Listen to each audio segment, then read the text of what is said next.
Abra a palavra do Senhor, Epístola de Paulo aos Romanos, capítulo 8.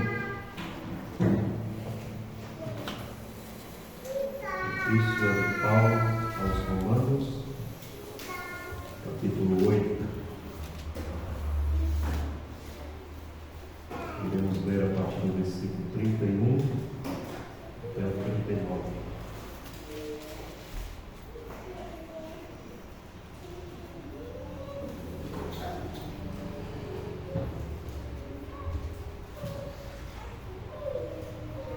Diz assim a palavra do Senhor: Que diremos, pois, à vista dessas coisas? Se Deus é por nós, quem será contra nós? Aquele que não poupou seu próprio filho, antes, por todos nós o entregou, porventura, não nos dará graciosamente com ele todas as coisas? Quem tentará acusação contra os eleitos de Deus? É Deus quem os justifica. Quem os condenará? É Cristo Jesus, quem morreu, ou antes, quem ressuscitou, o qual está à direita de Deus e também intercede por nós. Quem nos separará do amor de Cristo?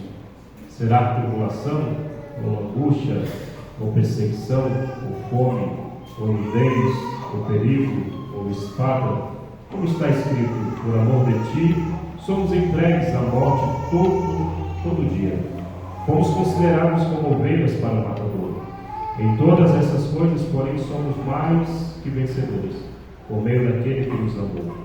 Porque eu estou bem certo de que nem a morte, nem a vida, nem os anjos, nem os principados, nem as coisas do presente, nem o porvir, nem os poderes, nem a altura, nem a profundidade, nem qualquer outra criatura poderá separar-nos do amor de Deus que está em Cristo Jesus, nosso Senhor.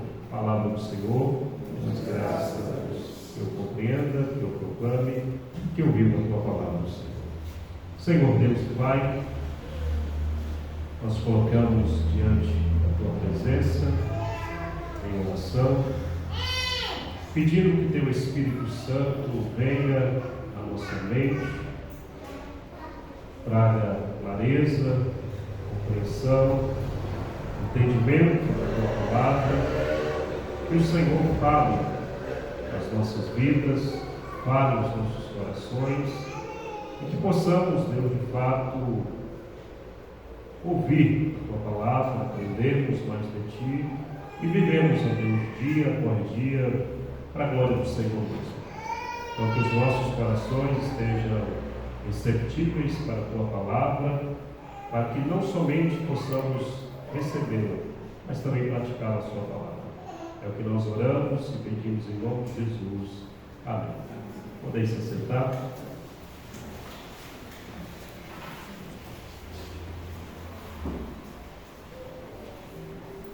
Irmãos, nós estamos diante de um texto ou de um livro, a Epístola de Paulo aos cristãos em Roma, que estavam em Roma. Nós sabemos que esta epístola que Paulo escreve é um tratado que vai exatamente tratar do Evangelho do Senhor. É neste texto, nesta epístola, que Paulo, de fato, aprofunda o Evangelho. Se aqueles que querem entender profundamente o Evangelho, está aqui a epístola de Paulo, que traz detalhadamente o que é o Evangelho. Até porque o tema principal dessa epístola que Paulo está trazendo a esses irmãos se encontra no capítulo 1, versículo 16, onde ele diz: Pois eu não me envergonho do Evangelho, porque é o poder de Deus para a salvação de todo aquele que crê, primeiro do judeu e também do grego.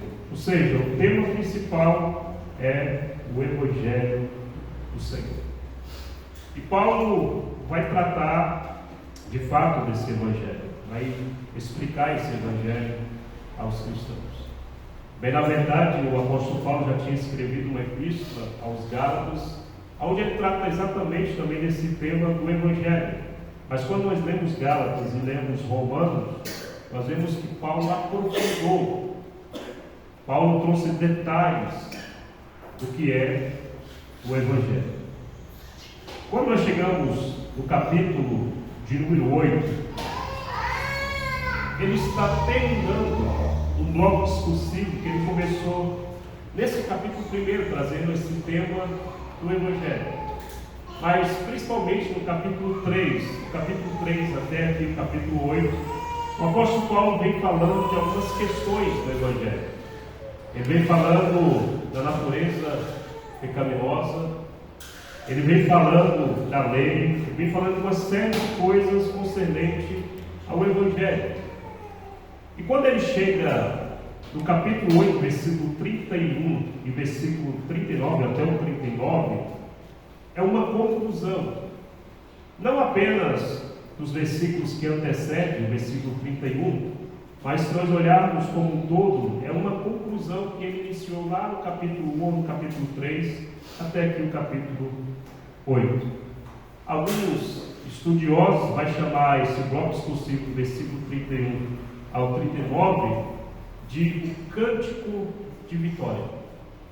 Porque Paulo está terminando esse capítulo 8, de fato, ele traz algumas questões aqui que de fato mostra uma vitória. Mostra de fato como se fosse um cântico. E esse cântico ele estabelece ou ele estrutura em 3 perguntas. Versículo 31 está a primeira pergunta, a qual ele diz: que diremos, pois, à vista dessas coisas? Se Deus é por nós, quem será contra nós? A segunda pergunta está no versículo 33. Quem intentará acusação contra os eleitos de Deus?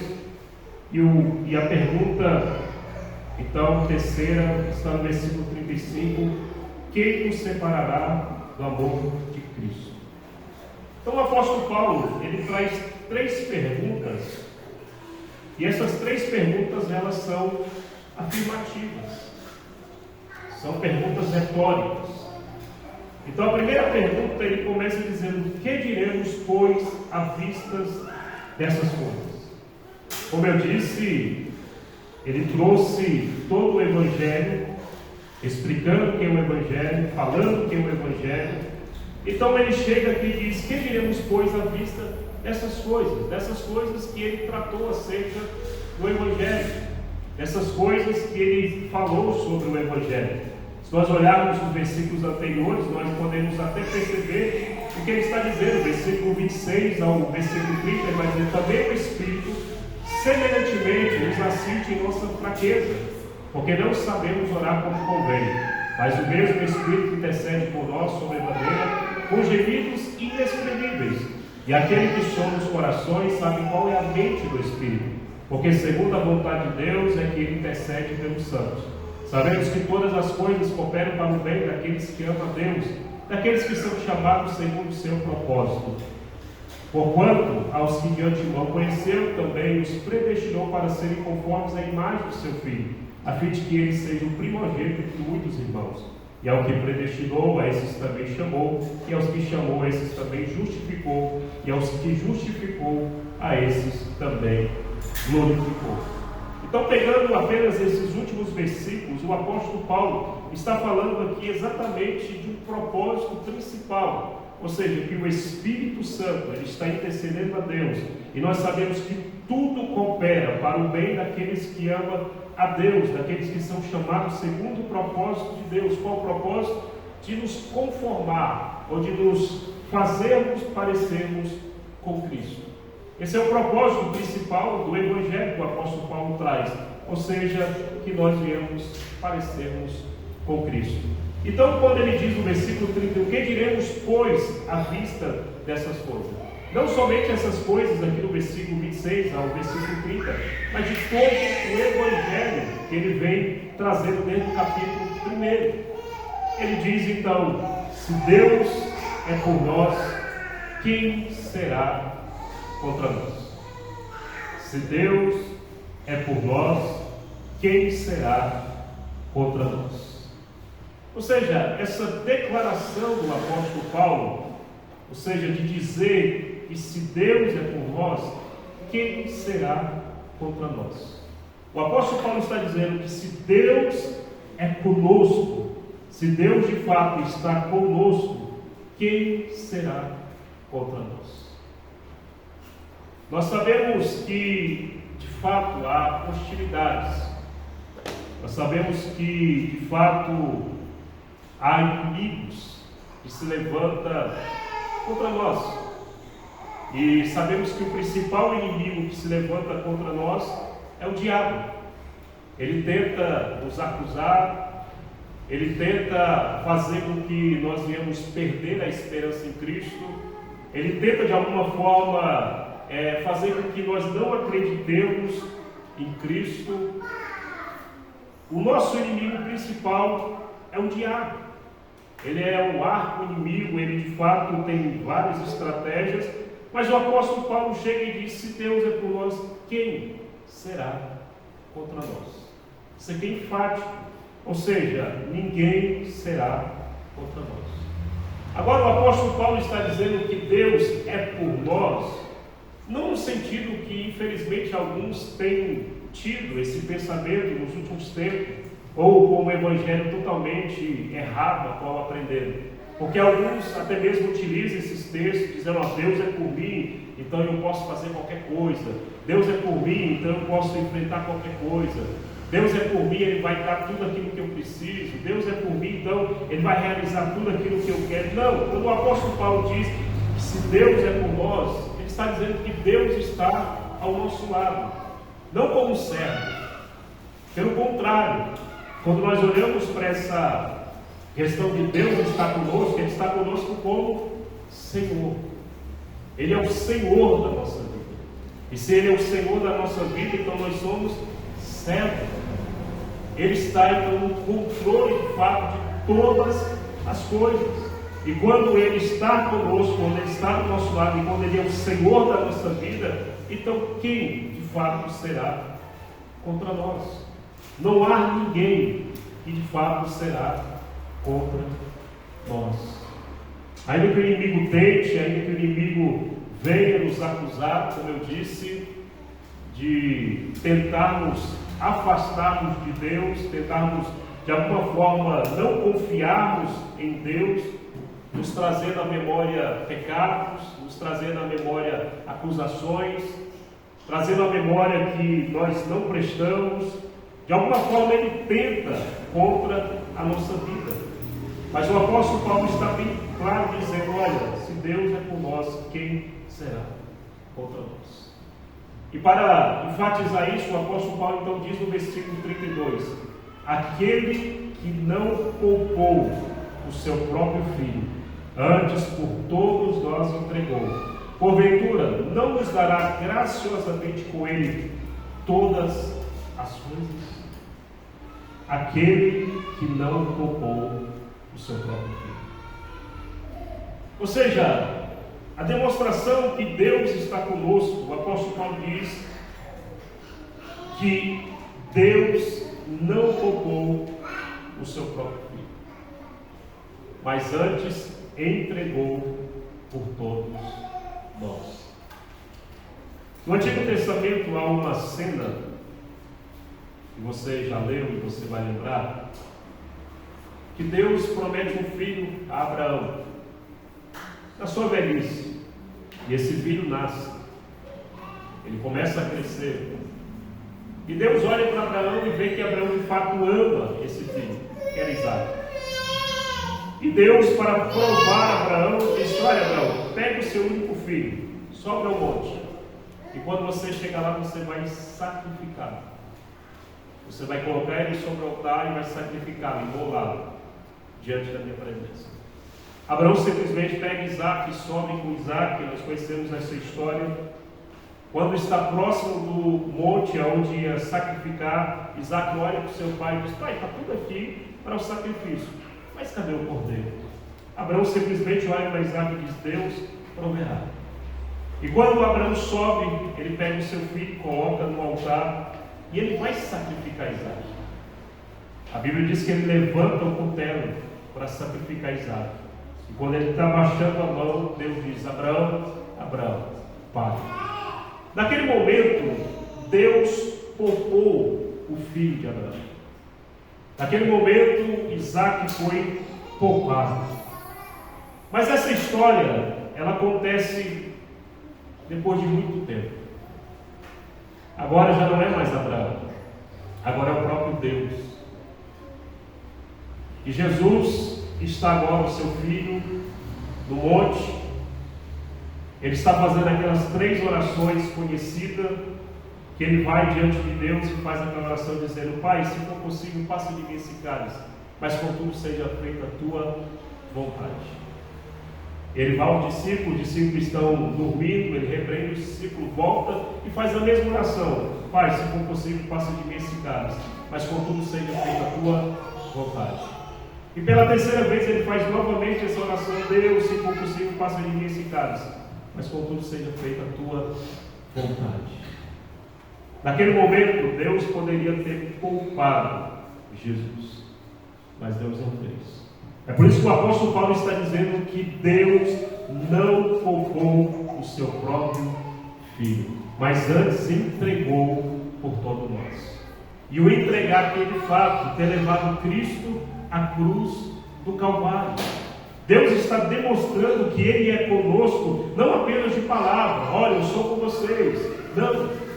Ele está dando aqui verdades e Ele está demonstrando aqui que de fato Ele é conosco. Ele está demonstrando por meio do sacrifício de Cristo que Ele é conosco. Não há uma demonstração maior do que essa, de dizer: olha, eu sou com vocês, e para demonstrar que eu sou com vocês, eu entreguei, eu não poupei o meu próprio Filho.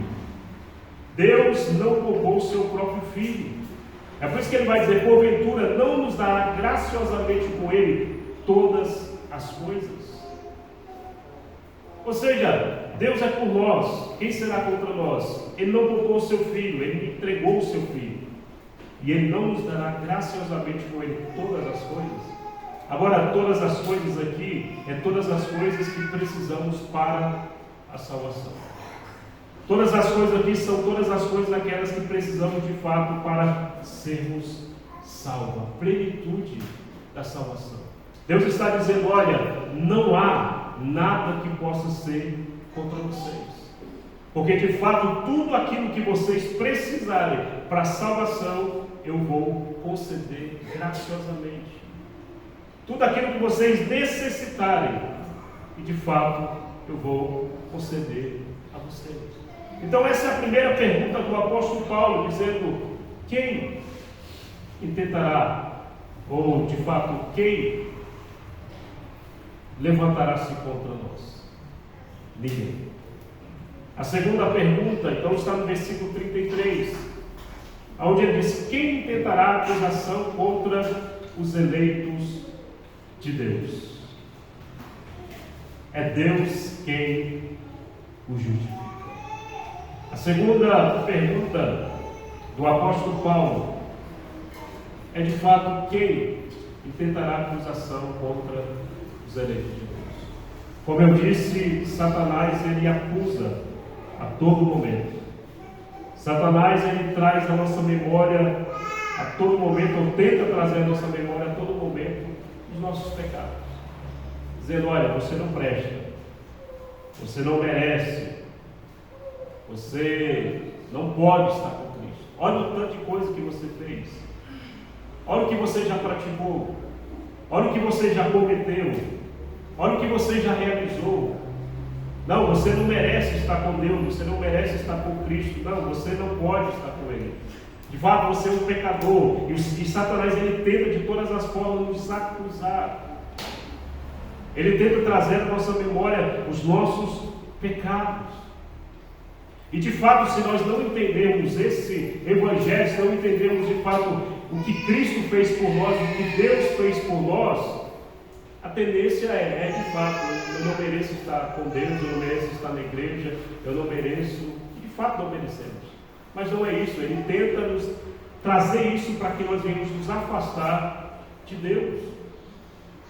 Há um amigo, um irmão que eu pastoreei, que de fato ele veio de um mundo de pecados, chegou na igreja, começou a servir a Deus, naquele primeiro amor, praticando tudo, orando, buscando, jejuando, não faltava um culto, não faltava um estudo, tudo que tinha na igreja ele estava presente.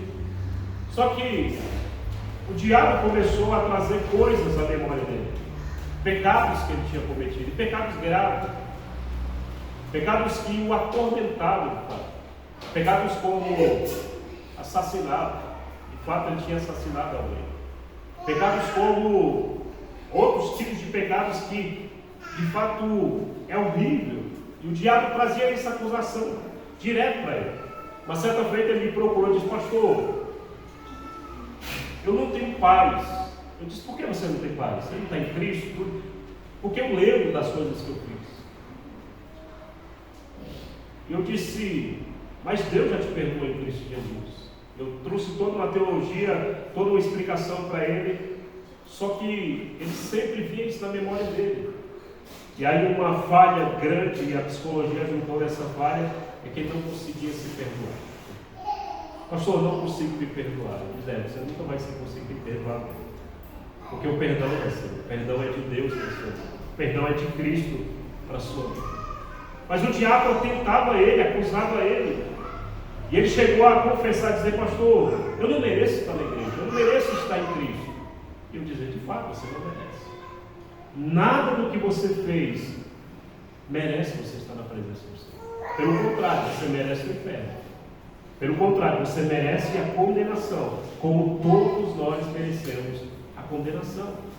Todos nós, de fato, se formos julgados pelos nossos pecados, merecemos o inferno, estar no inferno. Mas Cristo Jesus, Ele morreu em nosso lugar. Ele tomou toda a nossa condenação. Toda a nossa dívida estava sobre Ele.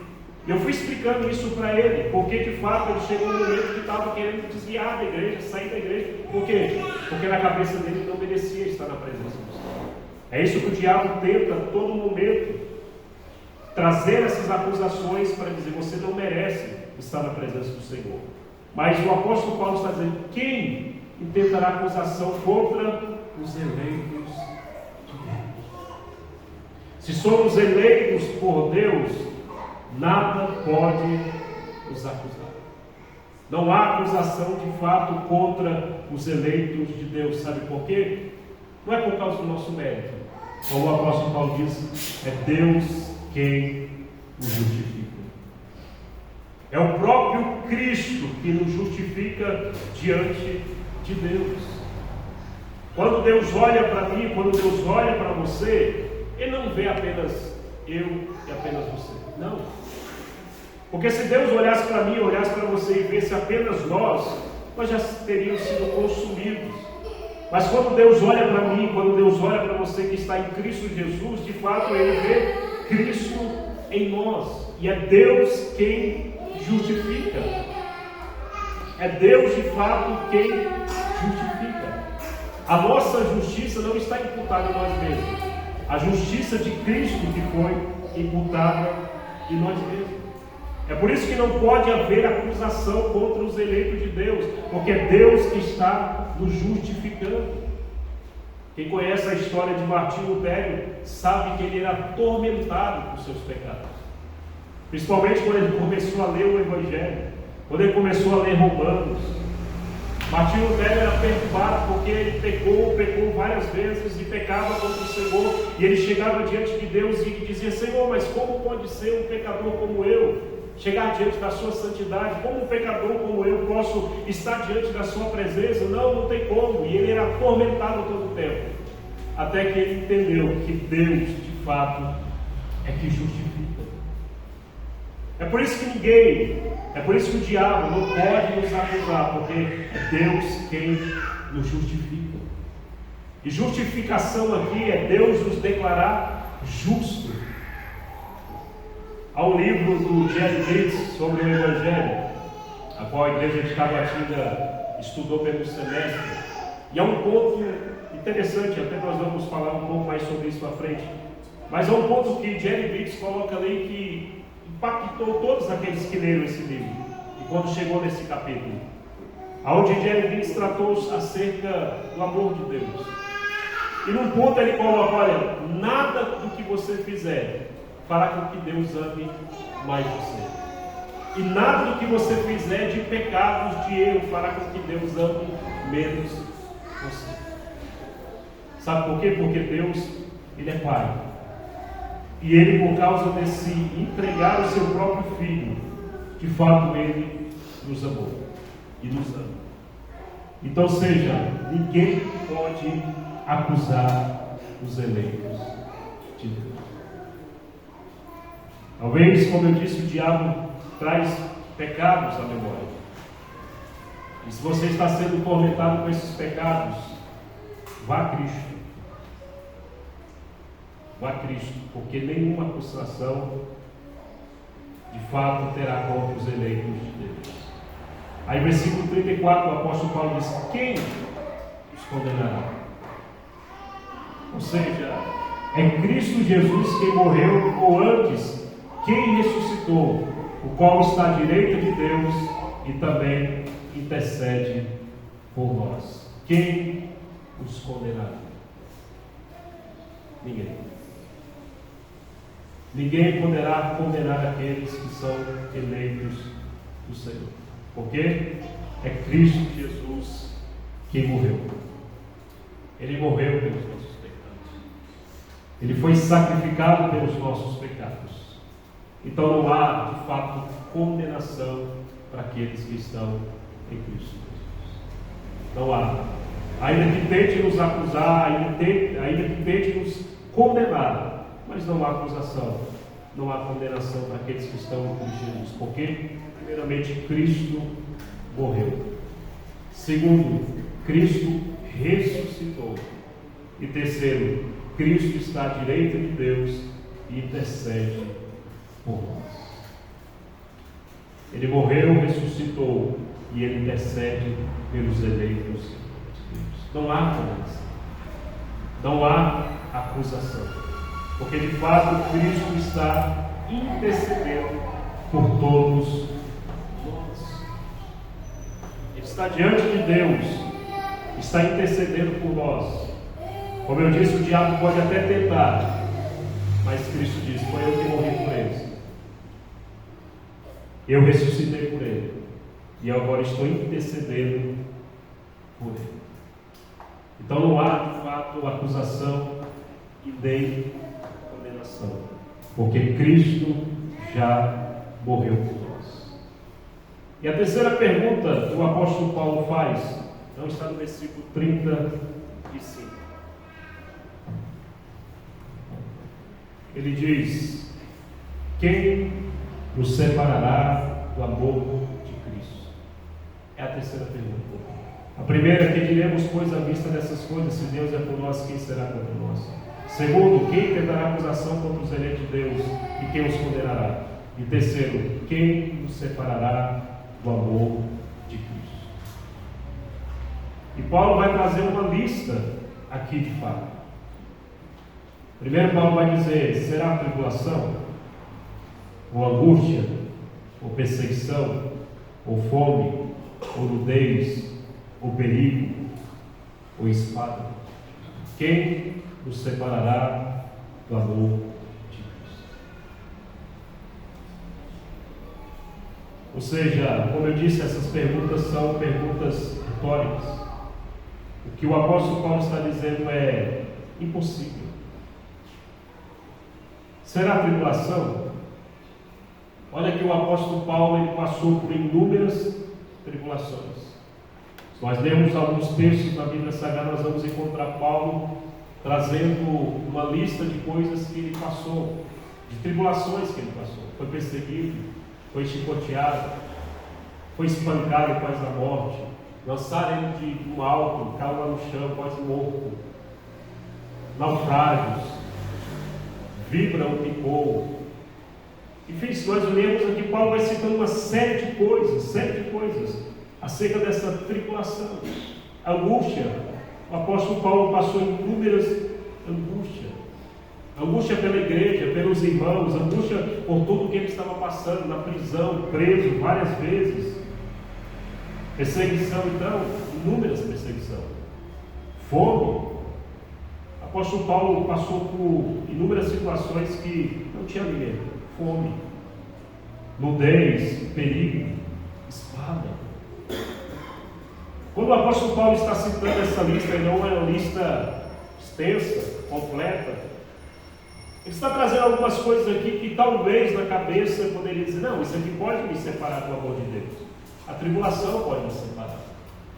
Ser atribulado, ser perseguido, ser angustiado, fome. Não, a fome, eu não posso viver com fome. Eu não posso viver em escassez. E de fato, o evangelho que alguns têm pregado, o evangelho falso, ensina que a pessoa não passará por nada de seguro.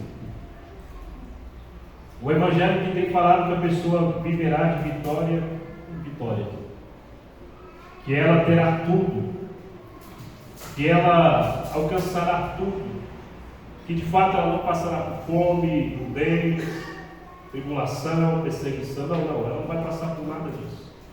E esse evangelho tem feito com que muitas pessoas de fato entrem em depressão e até alguns se desviam da presença do Senhor.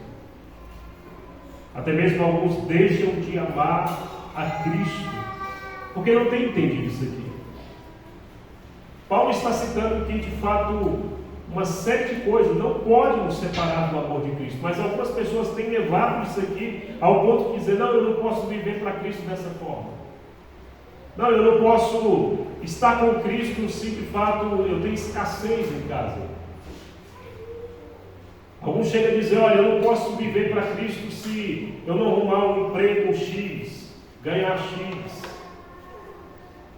Não, eu não posso viver desempregado. E alguns até mesmo, diante dessas lutas e dificuldades, não entendem e acaba voltando e revoltando-se contra Deus.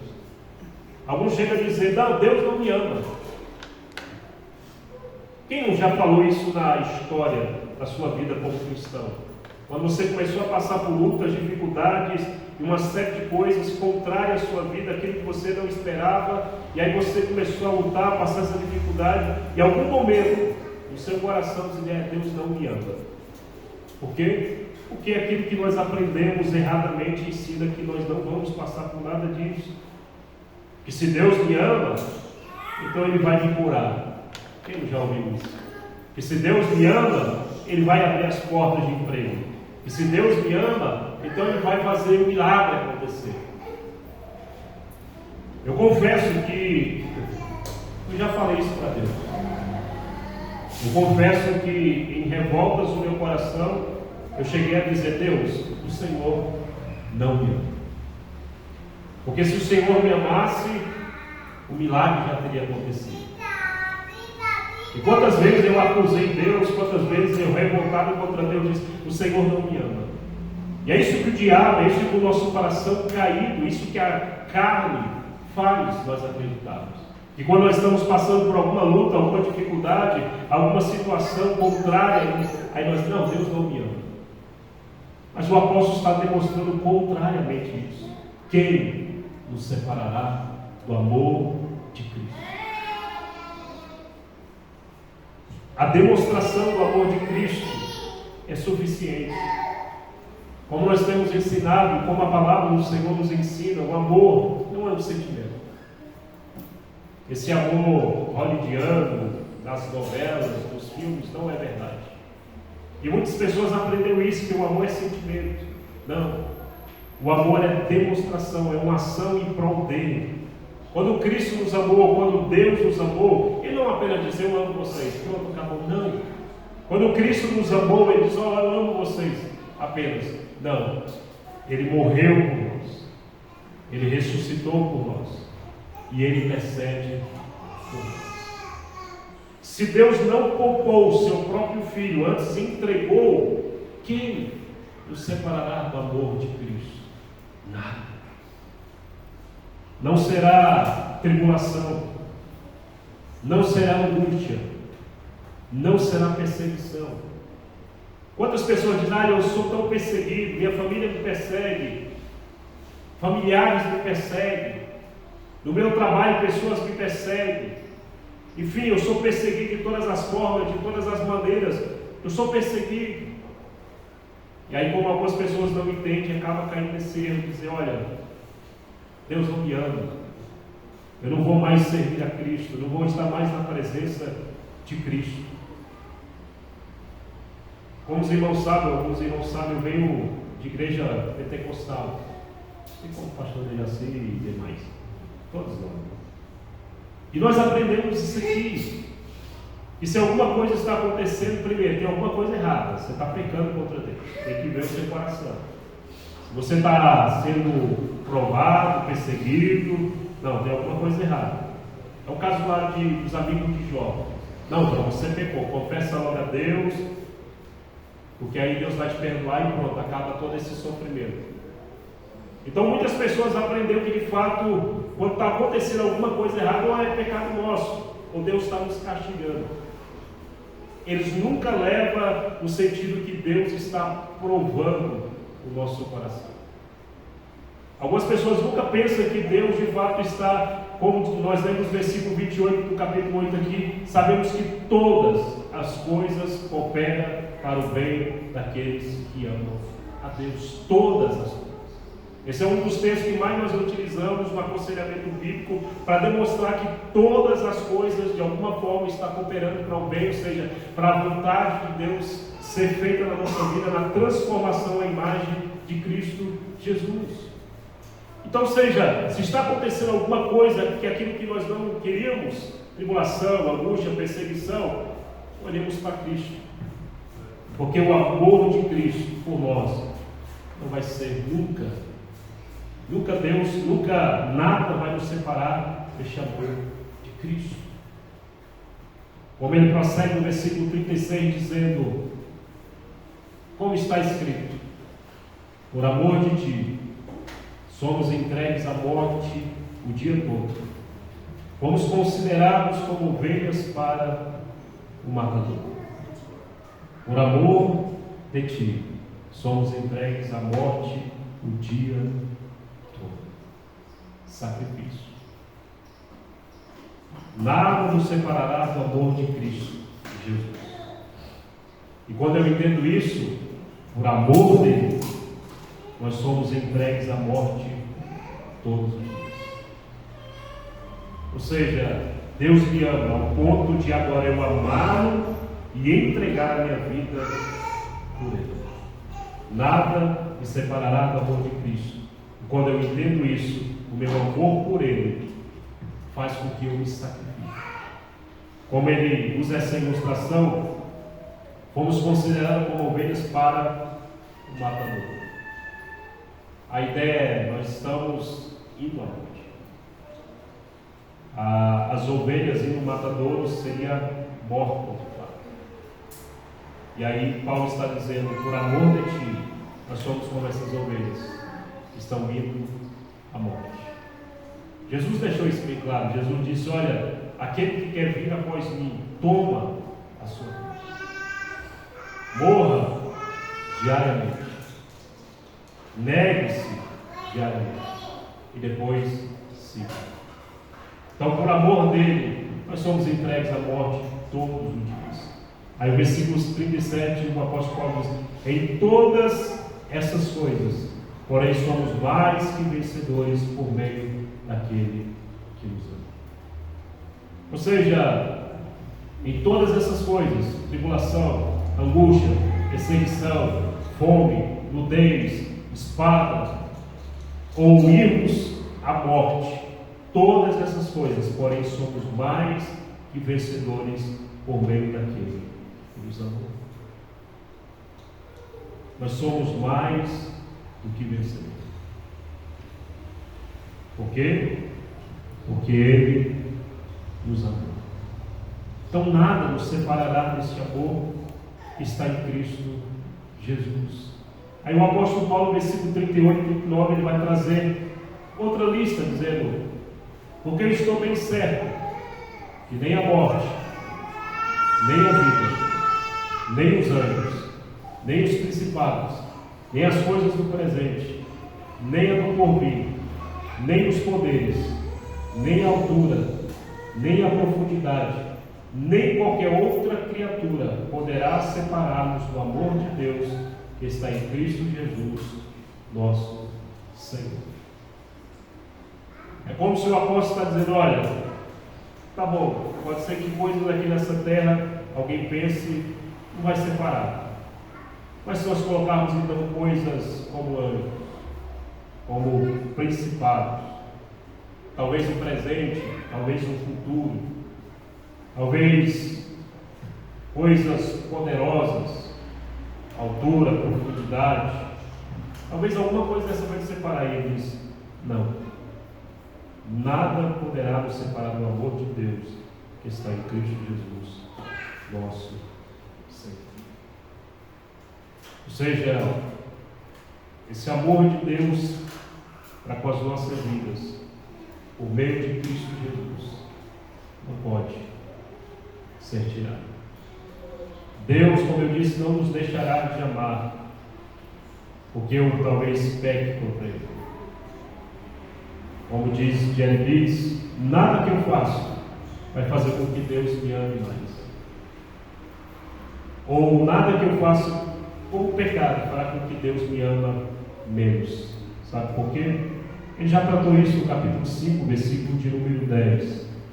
Ele diz: porque se nós, quando inimigos, fomos reconciliados com Deus mediante a morte de seu Filho, muito mais, estando já reconciliados, seremos salvos pela sua vida. Deus nos amou quando estávamos lá. Deus nos amou quando éramos inimigos dele. Dá para entender isso? Deus não nos amou quando nós pensamos: agora eu preciso viver para agradar, agora eu preciso viver na linha. Deus não nos amou quando nós começamos a ler a Bíblia. Ele nos amou lá. Esse é um dos textos que mais me impacta na Bíblia Sagrada, porque me faz lembrar aonde Deus me viu, me faz lembrar de fato aonde Deus me amou. Ele me amou lá, quando eu estava fazendo tudo contrário à vontade dele. Ele me amou lá quando eu estava ofendendo ele de todas as formas, de todas as maneiras. Ele me amou lá quando eu estava em tempos e tempos blasfemando contra ele. Ele me amou lá quando eu estava totalmente revoltado contra ele. Ele me amou lá. E ele me trouxe para a sua presença. E por causa desse sacrifício de Cristo Jesus, ele me reconciliou com ele.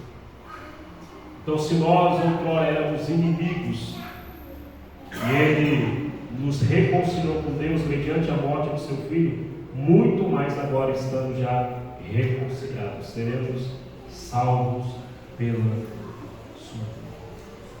O amor de Deus por nós é inseparável. Deus nos amou de tal maneira, como diz João 3,16. Esse amor de Deus deveria levar-nos a amá-lo mais ainda. A palavra do Senhor diz que Ele nos amou primeiro. Ele nos amou primeiro. Então nada pode ser contra nós. Não haverá acusação, não haverá condenação, e nada nos separará do amor de Cristo que está, do amor de Deus que está em Cristo Jesus. Esse relacionamento que nós temos com Deus hoje foi porque Ele nos reconciliou a Ele mesmo. Ele demonstrou esse amor para com as nossas vidas. E assim como Ele nos amou, agora sim nós podemos amar. Nós podemos ter esse relacionamento com Deus, porque Deus de fato nos reconciliou com Ele. Ele nos amou e agora nós nos amamos. Nós o amamos e deveríamos amar com esse amor sacrificial. E se for possível, passar tribulação por Ele. Se for possível, passar angústia por ele. Se for possível, passar tudo isso aqui por causa dele. Como eu disse, tinha alguém que poderia ter deixado Cristo, era o apóstolo Paulo. Um camarada que foi chamado por Cristo, mas antes de ser chamado já era conhecido, já era aplaudido, já era respeitado. Era um homem que tinha tudo. Até mesmo alguns textos depois ele vai dizer, olha, eu considero tudo como esteve, por causa do amor de Deus. O apóstolo Paulo tinha tudo. E aí ele começou a sofrer por Cristo, padecer por Cristo. Ele poderia dizer muito bem, não, eu vou voltar à minha vida antiga. Vou voltar a ser um fariseu antigo. Mas não, pelo contrário. Há um texto que o apóstolo Paulo declara, quando ele está escrevendo para Timóteo, ele diz, combati o bom combate. Acabei a carreira e guardei a fé. Ou seja, ele está dizendo, olha, combati tudo aquilo que tinha que combater. Eu acabei a carreira, tudo aquilo que Deus me proporcionou a fazer para o Evangelho terminei. Uma coisa eu guardei, a fé em Cristo Jesus. Eu estou disposto agora a morrer. E diz a história que ele foi cerrado ao meio, por amor a Cristo. Então Deus nos ama ao ponto de ter esse relacionamento conosco. E nada nos separará desse amor de Deus que está em Cristo Jesus. Feche os seus olhos.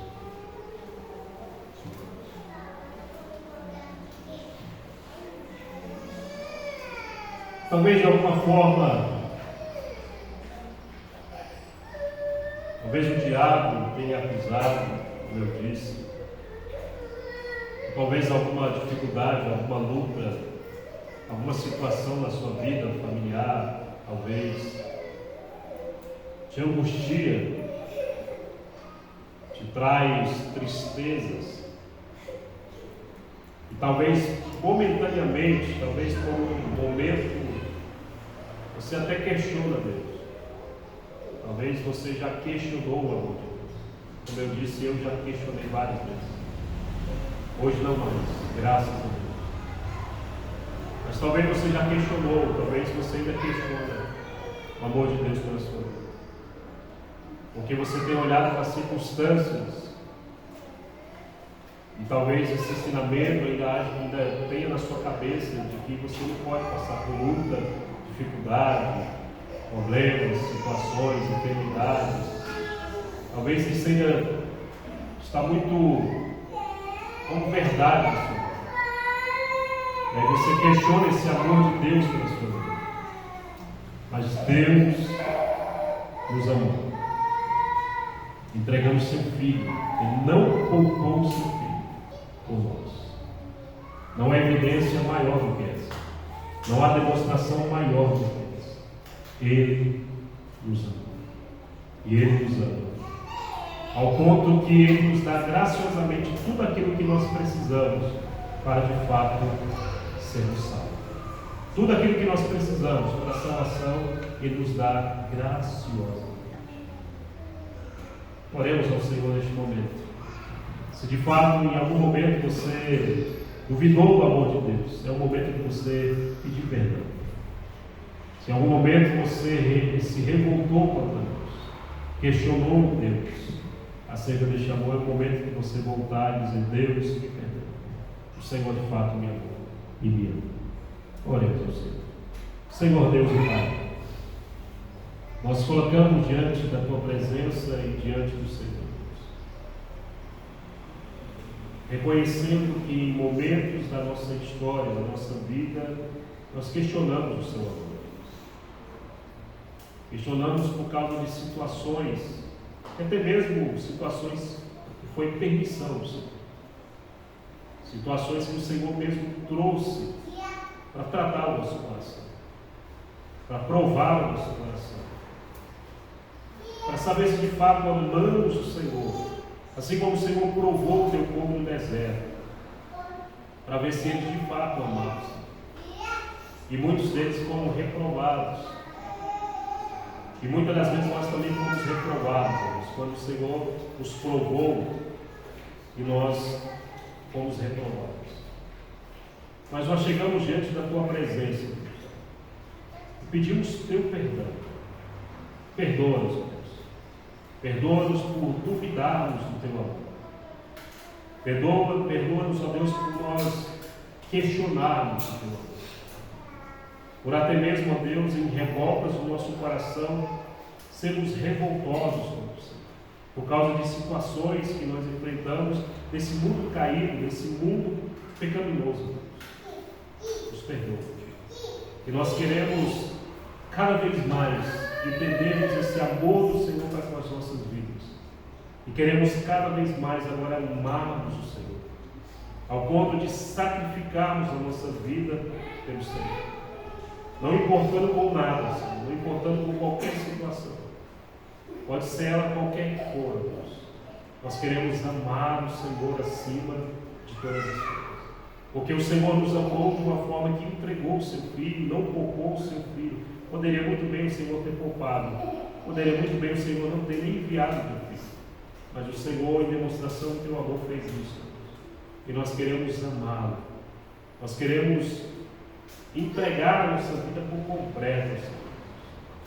Dedicarmos a nossa vida por completo, Senhor. Temos esse relacionamento, ó Deus, reconciliado com o Senhor de forma plena, Senhor.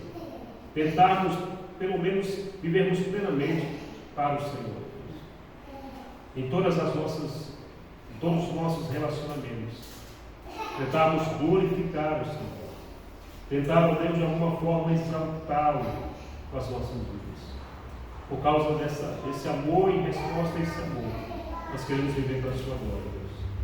Porque não há nada que nós possamos fazer. Não há nada que nós podemos pagar. Não há nada, Deus, que pague. O Senhor nos amou primeiro. E por isso nós agora o amamos por causa desse amor que o Senhor mesmo colocou em nossos corações. Que esse amor seja derramado cada dia nos nossos corações, pelo Teu Espírito, Senhor. E os Teus filhos que estão aqui presentes, Deus. Receba deste amor do Senhor cada dia, Senhor. E cada dia viva amar o Senhor. Cada dia tente, ó Deus, viver de forma que glorifique o Senhor.